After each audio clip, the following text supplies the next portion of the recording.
Imagine कीजिए एक ग्रह जो किसी तारे का नहीं है, कोई सूरज नहीं है, कोई रोशनी नहीं है, सिर्फ अंधेरा, ठंड और अकेलापन।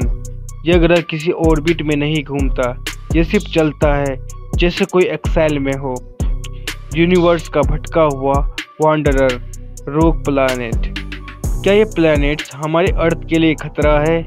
क्या ये गैलेक्टिक कोलाइजन ला सकते हैं? नमस्कार, मैं हूं आयुष और आप देख रहे हैं कोस्मो ज्ञान बाय आयुष। आज हम एक्सप्लोर करेंगे उन प्लैनेट्स को जो अकेले सफ़र कर रहे हैं, बिना किसी सिस्टम के। Let's begin our journey into the shadows of the cosmos. Rogue planets, जिन्हें इंटरस्टेलर प्लैनेट या नोमाद प्लैनेट्स भी कहते हैं, जो सेलेस्टियल बॉडीज है जो किसी भी स्टार के ग्रेविटेशनल फील्ड से बंधे नहीं होते। ये प्लैनेट्स अकेले ही गैलेक्सी के बीचों बीच तैरते रहते हैं।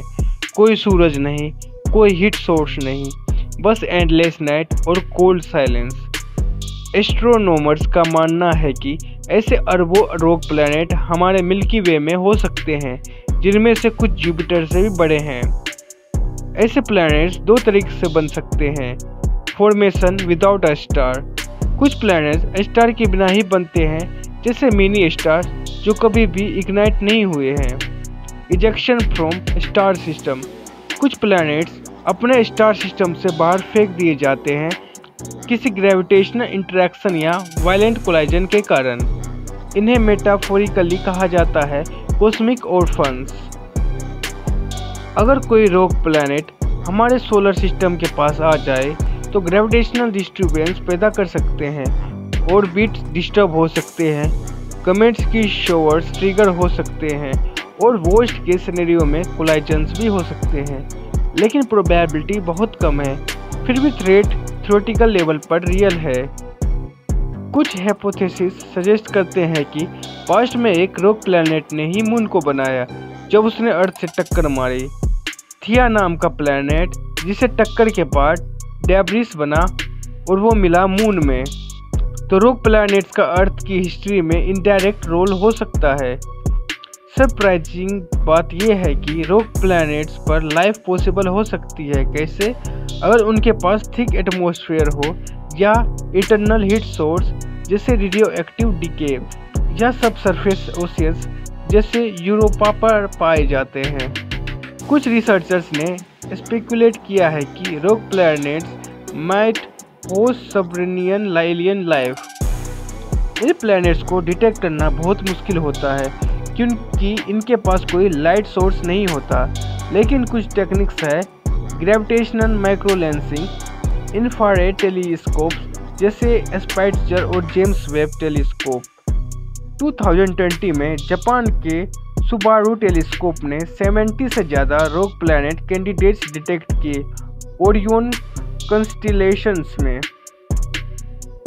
साइंस फिक्शन ने रोग प्लैनेट को कई बार एक्सप्लोर किया है।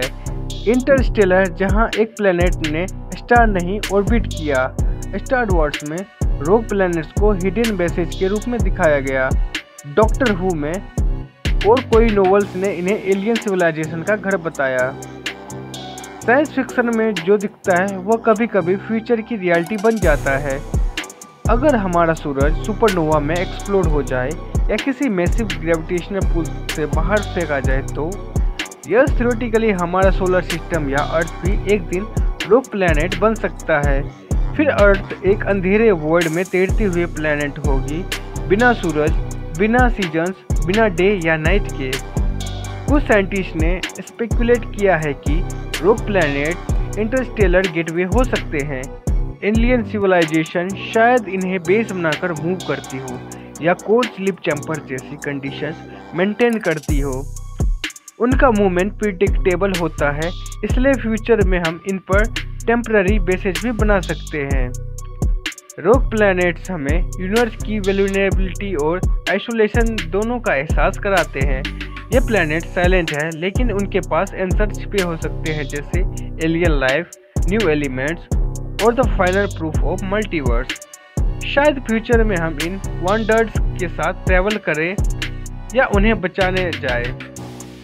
अगर आपको एक रोग प्लैनेट पर एक साल बिताने का मौका मिले तो क्या आप जाएंगे अंधेरे में अकेले या किसी अनजान लाइफ फॉर्म के साथ? कमेंट्स में बताइए और ऐसे ही सिनेमैटिक स्पेस जर्नी के लिए सब्सक्राइब कीजिए। मैं हूं आयुष और यह था एक और सफ़र अंधेरे में छुपे कॉस्मिक रहस्य की। मिलते हैं अगले वीडियो में, तब तक के लिए स्पेस में खो जाइए। धन्यवाद आपके समय के लिए दोस्तों। वैसे हमने इस तरह के टॉपिक बहुत सारे कवर किए हैं। अगर आपको ये अच्छे लगते हैं तो प्लीज़ चेकआउट करें।